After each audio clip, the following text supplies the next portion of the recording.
মেজো, তোরা সব সাবধানে থাকবি বুঝলি, আর ওরচি ফিরলেই খবরটা আমাকে দিবি। আমি কিন্তু খুব চিন্তা নিয়ে যাচ্ছি। তুমি এই সময় যাচ্ছ নীলুর ওখানে, খুব ভালো হয়েছে। বেচারি তো পা ভেঙে পড়ে আছে, সংসারটা প্রায় অচল হয়ে পড়েছে। তুমি এই সময় ওখানে গিয়ে মনস্থির করে কটা দিন কাটিয়ে এসো। সে তুমি যাই বলো ঠাকুরপো, নিজের সংসার ছেড়ে অন্য জায়গায় থাকতে কার মন বসে বলো তো? তাই এবার একা যাচ্ছি। হ্যাঁ, সঙ্গে অনুসুয়া, প্রিয়ঙ্কদা যদি যেত শকুন্তলার ভালো লাগতো। শোনো, যাবার সময় ঝামেলা পাকিও না তো, বুঝলি মেজো? এই কটা দিন এই লোকটার থেকে দূরে থাকবো না, আমার হাড় জুড়োবি। মা বলছি সবকিছু ঠিকঠাক নিয়েছো তো? কাল রাত্রে আমি কিন্তু সবকিছু গুছিয়ে দিয়েছি, তারপর আর ব্যাগ থেকে কিছু বার করেনি তো? না না, কিছু বার করিনি, ওই শুধু ওই ব্যাগটা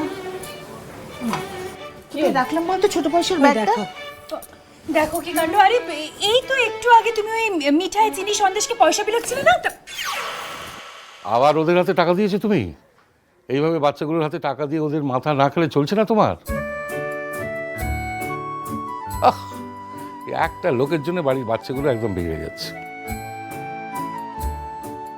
তুমি চুপ করো তো, বেশ করেছি, দিয়েছি, যাও। বাচ্চাগুলো বলে সেই সকাল থেকে কাঁদো কাঁদো মুখে আমার পেছন পেছন ঘুরছে। এই ছোট, দেখ না ব্যাগটা কোথায় রাখলাম। দেখছি দেখছি। ও, সেই জন্যে ওদের মন ভালো করার জন্য উনি ওদের হাতে টাকা দিয়েছেন। আহা, কি অভিভাবক! বেস্ট গার্ডিয়ানের অ্যাওয়ার্ডটা দেবো কিনা ভাবছি। আচ্ছা দাদা, দিদিভাই চলে যাচ্ছে, এই সময় আপনি এত রাগারাগি করছেন? এমনিতেই তো মানুষটা কতদিনের জন্য যাচ্ছে কে জানে। আরে না না, দেখ না, আমি ঠিক তাড়াতাড়ি চলে আসবো। নীলুটা একটু হাঁটতে চলতে পারুক, বাস। আমার কি ভাল লাগছে নাকি সংসারটা ছেড়ে যেতে? এই যে তোমার ব্যাগ ফ্রিজের উপরে ফেলে রেখেছিলে। মা তুমি তো ট্রেনে একা যাবে, একটু টাকা পয়সা সাবধানে রাখবে। বাথরুম টাথরুমে গেলে না এই পয়সার ব্যাগটা সঙ্গে করে নিয়ে যাবে, বুঝেছো? ওরে বাবা, তোরা না কি ভাবিস বলতো? আমাকে কিন্তু ছেলে মানুষ, ছোট্ট মেয়ে ভাবছিস নাকি? এত চিন্তা করিস না। উমা, সে কি বড় হয়েছে নাকি তুমি? আমি তো তোমাকে চিরকাল রায়কিশোরী ছাড়া কিছু ভাবতেই পারলাম না।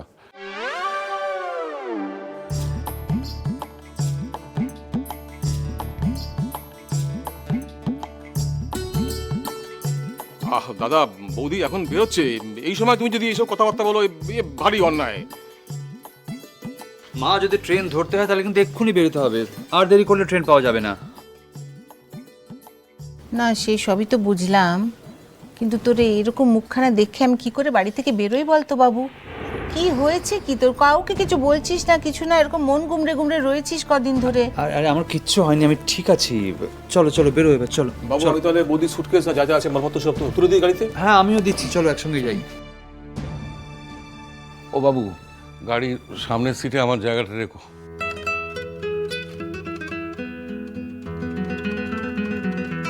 মানে তুমি যাচ্ছ নাকি?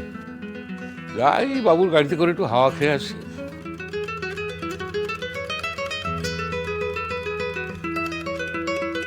আরে তোমার আবার যাওয়ার কি দরকার? আমি আর বেঞ্চকামনি যাচ্ছি তো। বাবা তুমি এই অসময়ে আর বেরিও না, বুঝলে? এখন বেরোলে তোমার ফিরতে দেরি হয়ে যাবে, তাহলে তোমার খেতেও দেরি হয়ে যাবে গো। যাই, একটা দিন একটু দেরি হলে কি আর এমন ক্ষতি হবে?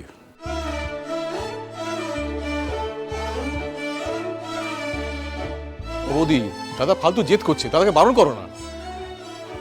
না, তার যেতে চাচ্ছে, যাক না।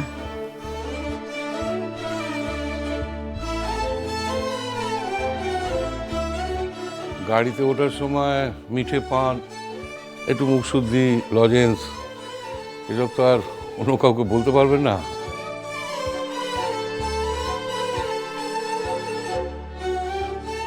সেসবের যোগান দিতে তো এই স্বামী ছাড়া বাইরে কোথাও বেরোতে গেলে চিরটা কাল তো এই দুটো তিনটে জিনিসের অর্ডারই তো থাকতো। যাও, হয়েছে।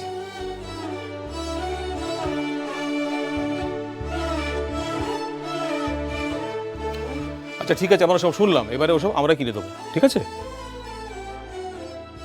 যাক না একটু মিস্টার পো, ওই চিরকালই তো সব দায়িত্ব ভাইদের ওপর আর ছেলেদের ওপর দিয়ে এসেছেন, এটুকু না হয় করুক।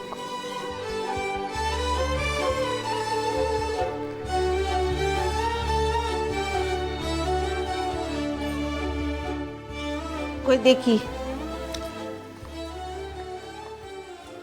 থাক থাক থাক।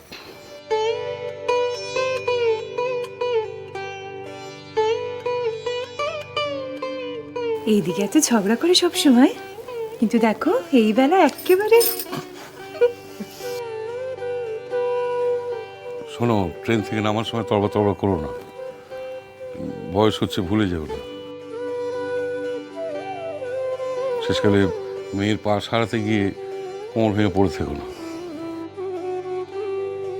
সত্যি ধৃতি যেভাবে প্রবুদ্ধর ফোনটা আসার পর তৎকালে একদিনের টিকিটের ব্যবস্থা করে দিল, বলতেই হবে। দেখি বৌদি। সাবধানে থেকো, ভালো থেকো সবাই, আমি আসি। আয়, আয় মা। থাক থাক। আরে বাহা কই, তাকে দেখতে পাচ্ছি না। সবকটা ছেলেপিলে তো স্কুল কলেজে গেছে। থাক থাক থাক। সে তো তাও গেল না। বাহা, আয় বাহা, এই যাবার সময় তুই কোথায় গেলি রে মা? ওই তো সে তো ওখানে দাঁড়িয়ে দাঁড়িয়ে কাঁদছে, দাঁড়া আমি নিয়ে আসছি ওকে। বাহা, আই বাহা। কি রে, মা চলে যাচ্ছে, তুই মাকে প্রণাম করবি না? আয় আমার সাথে চল। কাণ্ড দেখো। ও মা, তুই কাঁদছিস কেন রে মা? নীলু দিদির পা ভাঙার খবর এসছে, আমি না গিয়ে পারি বল? আমি তাই যাবো আর আসবো, কদিনেই চলে আসবো। তো ঘরটাতে লাল থাকলে তো এই ঘরটাকে ঘর বলে মনেটা হয় লাই রে বড় মা। ওরা সকালে কেমন করে থাকবো? কাঁদিস না, কাঁদিস না, আমি যাবো আর আসবো, একদম বেশি দিন থাকবো না। তোর কলেজের ফাংশনের আগে কি আমি আসতে পারবো? আচ্ছা, যদি না আসতে পারি তুই ভালো করে নাচবি, বুঝলি? আমি এসে সব ছবি দেখব। ওই দেখো আবার কাঁদে। ও মেজো, ও তো কিরম পাগলের মতন করছে, ওকে সামলা না। বাহা, আর কাঁদিস না, লক্ষ্মী লক্ষ্মী মেয়ে, আর কাঁদে না। দেখ মা, এখন বেরোতে না পারলে মার কিন্তু সত্যিই দেরি হয়ে যাবে, আর মা ট্রেন ধরতে পারবে না। প্লিজ আর কাঁদিস না। বাহা, এই দেখ, এটা তো তোর ভাগে, সবাইকে দিয়েছি। তুই কোথায় ছিলি, তোকে দেখতে পাইনি। এনে এটা দিয়ে তুই যা ইচ্ছে কিনে টিনে খাবি। হ্যাঁ, লাগবে ক্লাই, ওর টাকাটা লাগবে ক্লাই বড় মা।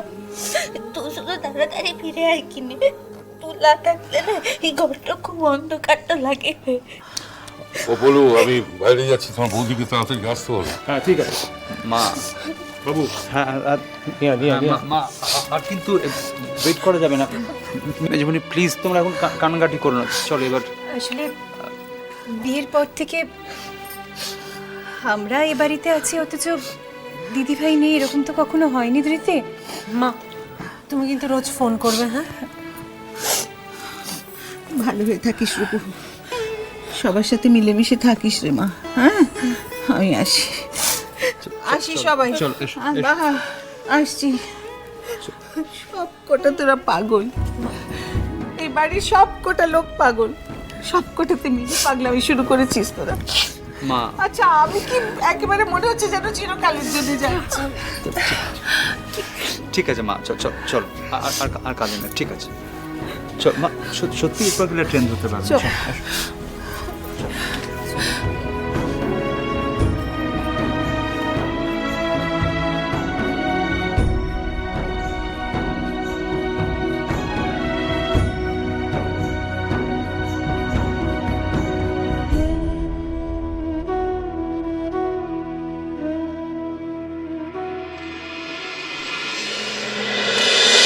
মিষ্টি কুটু মিষ্টি কুটু মিষ্টি কুটু।